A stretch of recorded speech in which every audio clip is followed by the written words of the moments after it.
بسم اللہ الرحمن الرحیم۔ شروع اللہ کے نام سے جو بڑا مہربان اور نہایت رحم کرنے والا ہے۔ حکیم سقراط کا سبق آموز واقعہ۔ حکیم علیہ السلام قاری محمد طیب صاحب رحمۃ اللہ علیہ اپنے خطبات بات میں فرماتے ہیں کہ سقراط ایک بہت بڑا حکیم تھا اور گویا ایک درجے میں طب کا موجد سمجھا جاتا ہے، اور رات دن پہاڑوں میں جڑی بوٹیوں کا امتحان کرتا تھا۔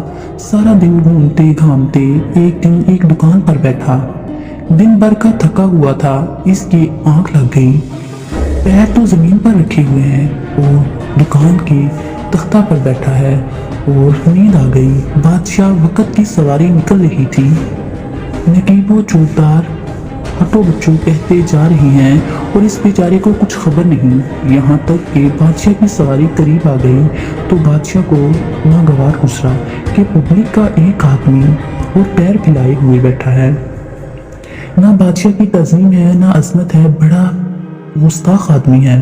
بادشاہ کو اتنا غصہ آیا کہ سواری سے اتر کر اس آدمی کے پاس آیا اور اسے ٹھوکر ماری۔ اب سقراط کی آنکھ کھلی اور آنکھ مل کے دیکھنے لگا۔ بادشاہ نے کہا کہ جانتا بھی ہے میں کون ہوں؟ تو اس نے کہا جی ہاں، میں یہی جاننے کی کوشش کر رہا ہوں آپ کون ہیں۔ میں اب تک اس نتیجہ پر پہنچا ہوں کہ شاید آپ جنگل کے کوئی درندے معلوم ہوتے ہیں، اس لیے کہ آپ نے ٹھوکر ماری ہے اور وہی ٹھوکر مار کر چلتے ہیں۔ بادشاہ کو اور زیادہ ناگوار گزرا، اس نے کہا کہ تو جانتا نہیں کہ میں بادشاہ وقت ہوں، میرے ہاتھ میں اتنے خزانے ہیں، اتنی فوجیں ہیں، اتنے سپاہ ہیں، اتنے قلعے ہیں اور اتنے شہر ہیں۔ سقراط نے بڑی متانت سے کہا بندہ خدا، تو نے اپنی بڑی بڑائی کے لیے فوجوں کو، ہتھیاروں کو، خزانوں کو، روپے پیسے کو پیش کیا ہے، لیکن ان میں سے ایک بھی چیز تیرے اندر کی نہیں ہے، سب باہر ہی باہر کی چیزیں ہیں۔ تیرے اندر کیا کمال ہے جس کی وجہ سے تو دعویٰ کرے کہ تو با کمال ہے؟ اس کا مطلب یہ ہے کہ روپے پیسے نے تجھے چھوڑ دیا، بس تو ذلیل ہو گیا، اب تیری عزت ختم ہو گئی، تاج و تخت اتفاق سے پاس نہ ہو تو ذلیل ہو گیا۔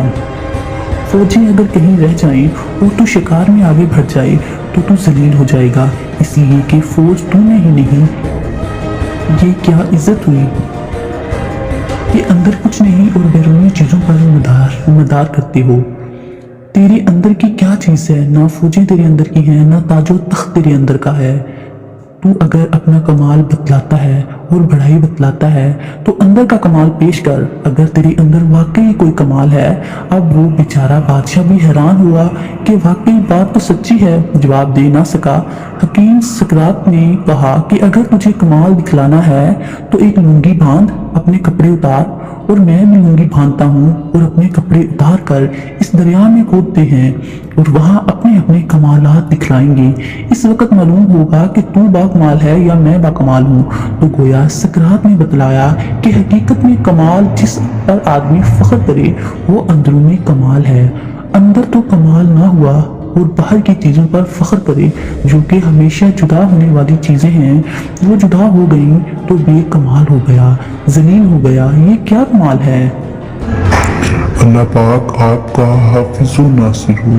ہنستے رہیے، مسکراتے رہیے، دعا میں یاد رکھیے۔ تب تک کے لیے اللہ حافظ۔